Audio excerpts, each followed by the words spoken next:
यहाँ पर देखिए अब की बार के बोर्ड एग्जाम कक्षा 10 में आपको हम बता रहे हैं ये वाला क्वेश्चन तो कंफर्म पूछा जाएगा। ध्यान दीजिएगा 6 नंबर का आता है। आप मॉडल पेपर में उठाकर देखिएगा, ये क्वेश्चन कई बार उठाया गया है। यहाँ पर देखिए प्रश्न क्या है, विद्युत परिपथ में वे सामर्थ्य यानी कि विद्युत परिपथ में वे सामर्थ्य से क्या तात्पर्य है। और वे सामर्थ्य यानी कि सामर्थ्य से संबंधित हर बार के बोर्ड एग्जाम में क्वेश्चन उठाया गया है। पूछा इसका मात्रक लिखिए, यदि परिपथ में V वोल्ट विभवांतर पर I एम्पियर की धारा प्रवाहित हो रही है तो सामर्थ्य के लिए व्यंजक प्राप्त करना है। और 6 नंबर का क्वेश्चन आता है। ध्यान से देखिएगा आखिर इसको करना कैसे है। सबसे पहले आप हेडिंग बनाइएगा विद्युत सामर्थ्य। हम यहाँ पर रेड स्केच से बनाए हैं, आपको जो है ब्लू या ब्लैक से ही करना है। कोशिश करिए काली पेन का यूज करिएगा, लाल का नहीं। अब यहां पर देखिए इसकी परिभाषा में क्या लिखेंगे, बिल्कुल आसान तरीके से परिभाषा लिखा गया है। और थोड़ा आप अक्षर को बड़ा लिखिएगा। जब आप अक्षर बड़ा लिखेंगे तो आपको देखने में भी अच्छा लगेगा। किसी वैद्युत परिपथ में विद्युत ऊर्जा के व्यय की समय दर को वैद्युत सामर्थ्य कहते हैं। व्यय की समय दर को वैद्युत सामर्थ्य कहते हैं। और सामर्थ्य का जो फार्मूला होता है, सामर्थ्य बराबर व्यय ऊर्जा बटे में समय। व्यय ऊर्जा बटे में समय, सामर्थ्य बराबर क्या होता है, व्यय ऊर्जा बटे में समय। यहां पर देखिए यदि किसी वैद्युत परिपथ में t सेकंड में W जूल ऊर्जा व्यय हो तो कुल ऊर्जा यानी कि सामर्थ्य P बराबर होता है W/T। P बराबर क्या होता है, W/T। और इसका मात्रक पूछा है तो इसका मात्रक W यानी कि कार्य का मात्रक जूल प्रति समय का मात्रक सेकंड, अथवा इसी को हम वाट भी बोलते हैं, यानी कि वाट होता है।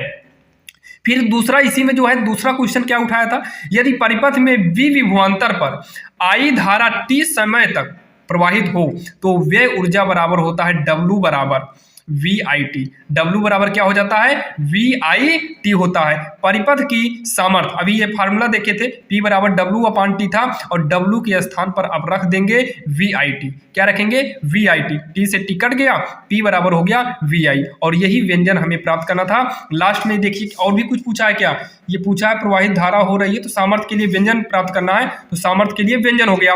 लेकिन अगर उसी परिपथ में अगर प्रतिरोध R हो तो V बराबर IR होता है, तो P लिख लेंगे।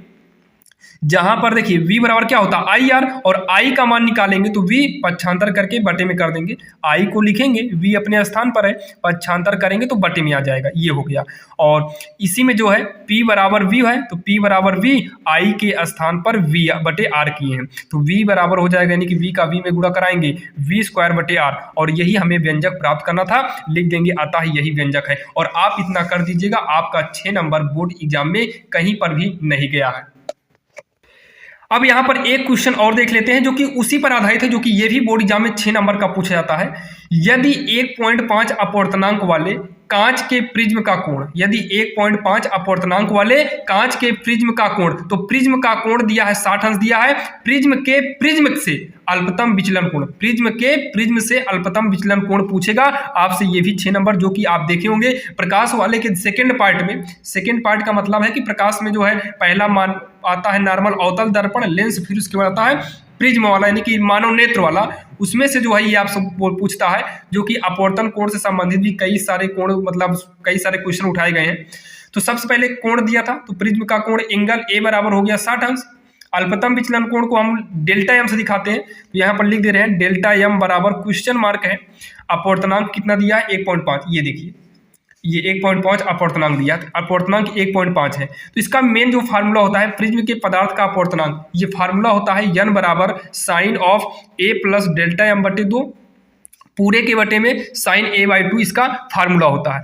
अब यहाँ पर देखिए n कितना है 1.5, जो कि ऊपर लिखे थे। साइन A का मान 60 अंश है, 60 कर दिए। डेल्टा एम नहीं मालूम है, बटे में 2 रहने देंगे। साइन लिखेंगे, A के स्थान पे 60 रखेंगे, बटे में 2। अब उसके बाद 1.5 को नोट किए, ये पूरा ऊपर वाला नोट कर लेंगे। 2 से काटे 30 आया तो साइन 30 हो गया। अब यहाँ पर देखिए 1.5 लिखे हैं, ऊपर का लिख लेंगे। साइन 30 का मान होता है कितना, साइन 30 का मान 1/2। इतना कहने के बाद इसका तिरछा गुणा कर दिए, तो 1.5 तिरछा गुणा किए 1/2, ये आप उतार लीजिए। इसमें क्या करेंगे, 2 से भाग दे देंगे, तो आएगा 0.75 आएगा, बराबर साइन लिखेंगे, ये पूरा उतार लेंगे। अब ये 0.75 जो है ये साइन में 49 का मान है, जो कि आपको बोर्ड में देगा, बाकी याद कर लीजिएगा।